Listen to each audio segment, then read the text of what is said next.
चौक गए गुरु, कमबख्त पैसा के आज के एपिसोड पर हम आए हैं खुले आसमान के नीचे लोगों से बात करने।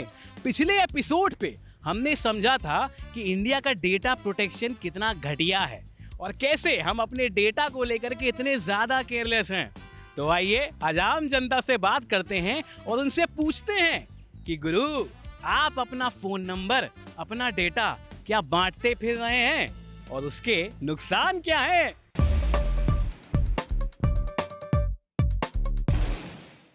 चलिए अभी हम कुछ कॉलेज के स्टूडेंट्स के साथ हैं। तो यार एक बात बताओ, आप लोग कभी पिक्चर देखने जाते हो या फिर किसी कैफे में जाते हो या मॉल्स में जाते हो तो आप लोगों से आपका नंबर मांगते हैं वहाँ पे ओनर्स? और आप लोग दे देते हो? आप लोगों ने कभी मना करने की कोशिश करी है? No easily we give. हम तो बिल्कुल भी अवॉइड नहीं कर पाते, हमें देना ही पड़ता है। तो But what we do is we do give wrong numbers. Spam messages are coming, notifications, OTP and all that है।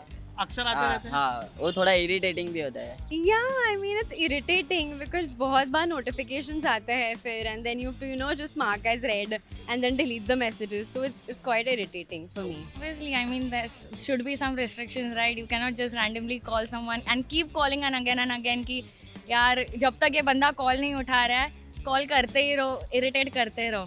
क्यों नंबर लीक हो जाएगी, कहीं पे हमारा नंबर सेल हो जाएगा। Show you my inbox, it's full of those things. Spam. Yeah. Because then they, spam messages. They send WhatsApp messages at times about, the events that are happening around their area or in the mall or something. Okay. So I don't want to get updates. So like उनको no बोलो, still they insist and they don't let you go unless you give them some kind of thing. Or at times they're like just scan some code and then move on. So you just have to stand there and do that. It becomes very annoying at times. Daily message आते हैं? हाँ, daily 2-3 daily times. 3 to 4 times ऐसा। Can you imagine the intensity? Daily a person is flooded with marketing messages. Has it ever happened कि आप कहीं hotel में गए हो, चेकिंग करा, आपके आईडी प्रूफ बहुत ज़्यादा वहीं ऑनलाइन मांग लिए गए हो, क्रेडिट कार्ड डिटेल्स, आधार जमा करो, पैन जमा करो, ऐसा होता है? ऐसा भी होता है, like वो पूछते हैं आप front and they take a xerox of your thing and keep it with them. मतलब कोई स्पेसिफिक केस जब कभी गए हो और मना कर दिया हो मुझे नहीं देना फ़ोन नंबर, जैसे मैं जाता हूँ मैं मना कर देता हूँ मुझे नंबर नहीं देना, तो सामने वाले का रिएक्शन कैसा होता है? Can't enter now if you are not giving your phone number and all. They are like अच्छा हाँ मना कर देते हैं? हाँ। Rude to us. They are rude to you. Weird face रखते। लास्ट कैलेंडर ईयर में हिंदुस्तान में लगभग 1 लाख से ज्यादा cyber frauds, cyber attacks report हुए थे। इसमें ना सिर्फ कॉर्पोरेट्स जैसे कि जोमैटो, पेटीएम, एसबीआई बल्कि गवर्नमेंट की वेबसाइट्स जैसे कि मिनिस्ट्री ऑफ होम अफेयर्स तक शामिल हैं। ऐसे बहुत सारे कॉर्पोरेट्स होते हैं, बहुत सारे कॉर्पोरेट ऑर्गेनाइजेशंस होते हैं जिनके पास आपका डेटा रैंडमली स्टोर्ड होता है। आप बगैर किसी फिक्र के अपना फ़ोन नंबर, अपना आधार नंबर, अपना पैन नंबर, अपने डेबिट कार्ड डिटेल्स वहाँ पे डाल देते हैं और अगर ये हैक होते हैं तो उसका सीधा सीधा इम्पैक्ट पड़ता है आप पे। बहुत सारे इंडिया में कैफ़ेज़ हैं, बहुत सारे इंडिया में ब्रांड्स हैं, ब्रांड्स लाइक डिकैथलॉन जो कि यूरोप में डेटा प्राइवेसी प्रैक्टिस करते हैं। हिंदुस्तान में आप डिकैथलॉन के किसी भी स्टोर पर अपना नंबर दिए बगैर शॉपिंग नहीं कर सकते हैं। डिकैथलॉन जैसे ऐसे बहुत सारे ब्रांड्स हैं। अब जब आप अपना नंबर देते हैं तो उस डेटा की, उस नंबर की सुरक्षा की जिम्मेदारी कौन लेगा? कोई नहीं। फिलहाल कोई ऐसा लॉ नहीं है जो इन ब्रांड्स को ये फोर्स करे कि आपका नंबर लीक होने से रोका जाए। और अगर नंबर लीक हो गया तो जिम्मेदार कोई नहीं है, पर फंसेगा कौन? मैं और आप। हम खड़े हैं कुछ किफ़ायती और मेहनत कश लोगों के साथ जो रोज़मर्रा की ज़िंदगी में काम करते हैं। आइए उनसे भी पूछते हैं कि डेटा का इम्पोर्टेंस क्या है। कभी ऐसा हुआ आपके पास कोई फेक कॉल आया, लोन ले लो, मार्केटिंग मैसेज का? ऐसे बहुत ही आ रहे हैं। अभी तो मुंबई में तो ये फैड ही हो गया है ना, सब फेक ही ज़्यादा कॉल आ रहे हैं। आते हैं ना, ऐसा कई बार हुआ है। जब भी मॉल में गया मैं तो 2-3 बार ऐसा हुआ, उसके बाद में नंबर देना ही बंद कर दिया। वो बोले फॉर्म भर दो, इसमें आपका डेट ऑफ बर्थ, आपको गिफ्ट आएगा, फलानी चीज़ होगी, इसको आपको कहीं पे भी बुलाएंगे, आपको वहाँ पे जैसे रहने के लिए, स्टे के लिए आपको फ्री मिलेगा। बहुत जन का फ़ोन आते हैं कि आप आपके अकाउंट नंबर दीजिए, आपको लोन मिलेगा ही मिलेगा। मतलब आपने अकाउंट नंबर दीजिए बोले तो आपका अकाउंट हाईजैक करके आपका पैसा निकल लेते हैं। ये सब मार्केट में ज़्यादा चल रहा है आज की तारीख में। Does anyone of you have Alexa at home? No. Will you freak out if I tell you Alexa records everything what you speak at home? No. Yeah, sometimes it does because whenever I talk to someone about, let's say I'm talking to you about a gadget, say a computer or a laptop, तो मुझे फटाक से Amazon या Instagram पे उसके photos या videos Ads. दिखाने लग जाते हैं, एड्स दिखाने लग जाते हैं. So I think there's some incognito mode going inside only. I don't know what is it about, but हाँ, वायलेट होती है प्राइवेसी. पर आप लोगों की उम्र देख के लग रहा है ना सर कि आप लोग इंटरनेट के पहले भी आप लोगों ने एक दौर देखा है, ठीक है ना. मतलब आप लोग वो बच्चे नहीं हैं, आप लोग इंटरनेट के पहले उस टाइम किसी का फ़ोन नंबर लेना बड़ा मुश्किल काम हुआ करता था. आज आप लोगों को ये जो बदलता हुआ परिदृश्य कैसा लगा, कुछ ओपिनियन है आप लोग? मुझे जो करीबी मेरे जो दोस्त लोग हैं उन्होंने क्या कहा कि 500 रुपये में रोहन ये पूरा डेटा मिल जाता है बैंक में से. फिर बैंक वाले ऐसा डेटा क्यों देते हैं फर्जी लोग को? सही बात है. मेरा तो कहना है ठीक है, तुम अच्छे काम के लिए देते रहेंगे तो बात ठीक है. 500 रुपये में 500 रुपये में डेटा मिलता है, मुझे मेरे करीबी दोस्त ने बताया. 500 रुपये में आप अंदाज़ा लगा सकते हैं.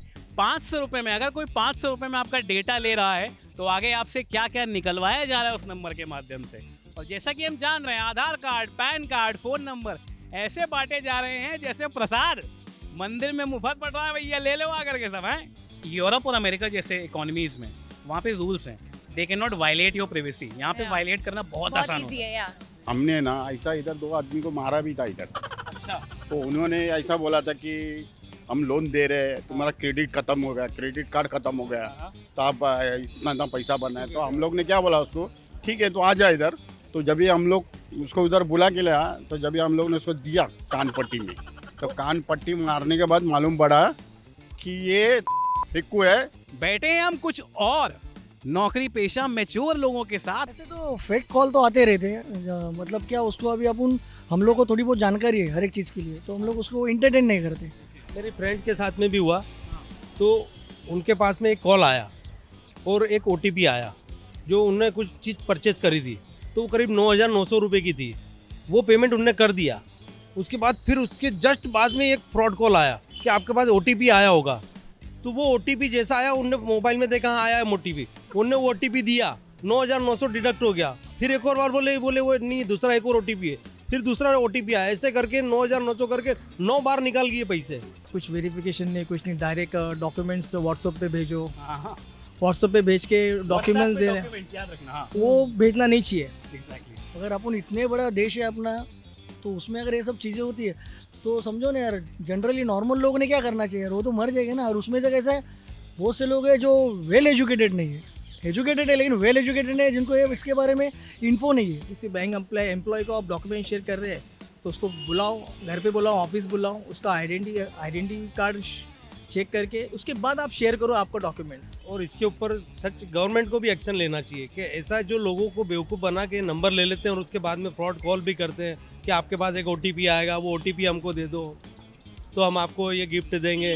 तो ये सब चीज़ें बंद होना चाहिए. इसके लिए कुछ एज ए सिक्योरिटी कुछ ना कुछ तो गवर्नमेंट और एक आपका जो माध्यम है, जो बड़ा माध्यम है, उसमें से कुछ तो कुछ हो जाए जिससे लोगों को ये प्रोटेक्शन मिल जाए कि बाबा अपना नंबर सेव है, अपना अकाउंट सेव है, अपने बैंक में रखे हुए 2 पैसे जो किसी ने अपने बच्चे के लिए, शादी के लिए, एजुकेशन के लिए रखे, वो बाबा सेफ है.